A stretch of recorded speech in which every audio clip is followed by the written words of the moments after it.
So you're born into fashion design royalty. Do Yes. you have any aspirations of also transitioning from a stylist into a designer? Oh my gosh, such a great question, because yes, I do. You know, it's crazy because I don't even realize, like I just now am realizing, why don't you design something? Because I just think of, that's my mother. She could go do a pattern, put it together, and have it still be fabulous.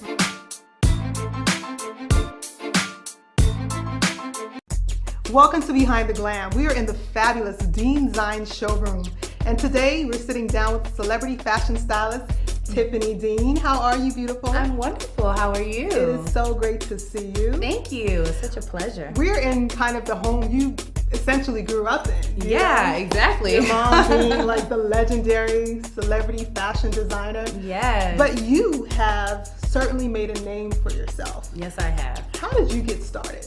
Oh my goodness. Well, I can say that my mother threw me into this crazy world at the age of 17 when I was really doing things on my own. I started merchandising lines for her and things of that sort and helping her design things when the 90s came about and urban culture, and you know, you had Puff Daddy and you know, a lot of Q-tips and those type of artists at the time. And she really needed a little guidance to kind of take her back to the street. So it was crazy. Right. And now that I think back on it, I should have got paid more. I should have had more assistants.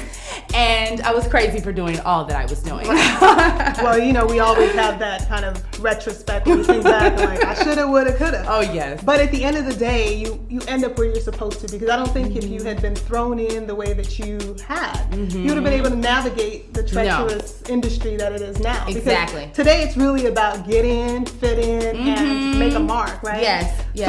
So now that you're in Hollywood and you're working with some of the best and you're working on a great show, what are some of the things that you think are critical in your role as a fashion designer today? Oh, wow. Or as a fashion stylist today? Yes. I would say the number one critical thing about fashion styling is your relationships. Relationshiping, building relationships with different brands, different showrooms, fashion PR firms, celebrities, stores, boutiques, large stores, small stores. It's all about your relationshiping, because we as celebrity fashion stylists are as good as the merchandise that we're able to get our hands on and bring to you. So I can definitely say building your name and your reputation within your relationships is the number one key to being successful here in Hollywood. Right. No, that makes a whole lot of sense. I think people look at your job and they automatically think, oh, it's glamorous. You get to shop, you get to, do all these great things, you get to work on TV shows. But what's the real? You know, because in everything that we do, there's the blood, sweat, and there's the tears. And then, of course, you get to enjoy it in the end. Yes. But what are some of the not so glamorous aspects of your job? Oh, well, I can say just on my rise, in the beginning, the not so glamorous things were actually assisting. You know, assisting other stylists is a key component. If you don't have actual connections to become an assistant, you start off as an intern to work your way up to build relationships to then try to assist someone. But assisting stylists is crazy because you actually have to think more than that stylist is thinking. You have to think about the things that they're not going to think about and just really be their right hand. You know, starting on the ground level is not always easy, but it is definitely something that separates the men from the boys in this industry. I can also say that the grueling part about my position is just the long hours, you know, the babysitting of clients. Not to be so horrible, but you are literally, when you're on set, you are babysitting. Right. You know, that one thread that's right there, or you know, the bra strap is showing, you know, every little thing, you're taping everything, so you always have to have your eyes and ears, so you can't like lunch for 5 minutes when you're on set, so you're definitely on for 12 hours. Right. Essentially, as a stylist and a part of the overall Glam squad, we tend to give a lot to everyone else. Yes. You know, what do you give to yourself?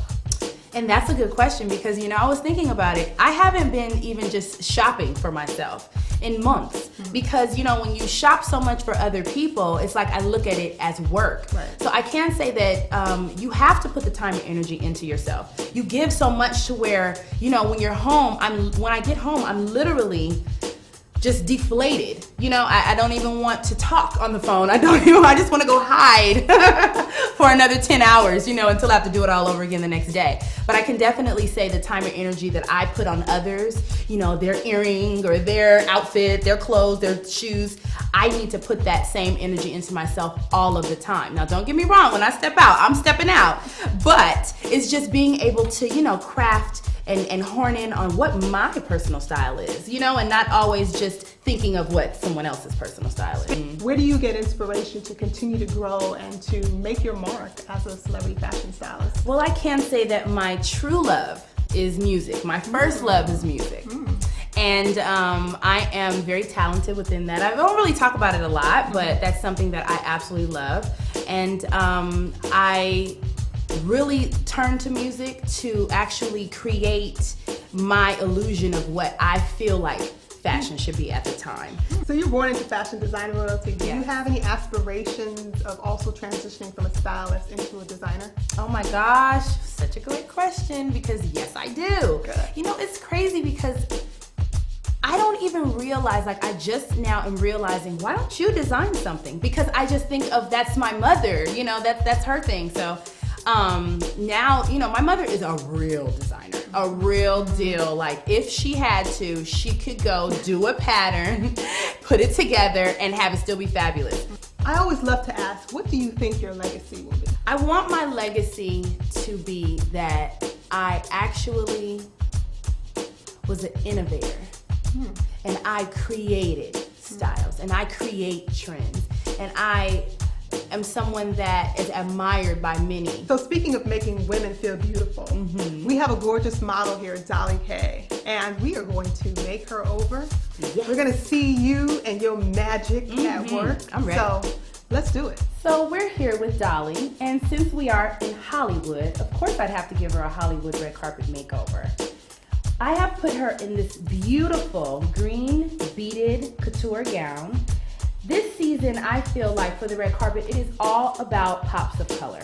Jewel tones, beautiful tones on beautiful brown skin is always just amazing, right, Dolly? Yeah. So why don't you give them a twirl and show them your entire look.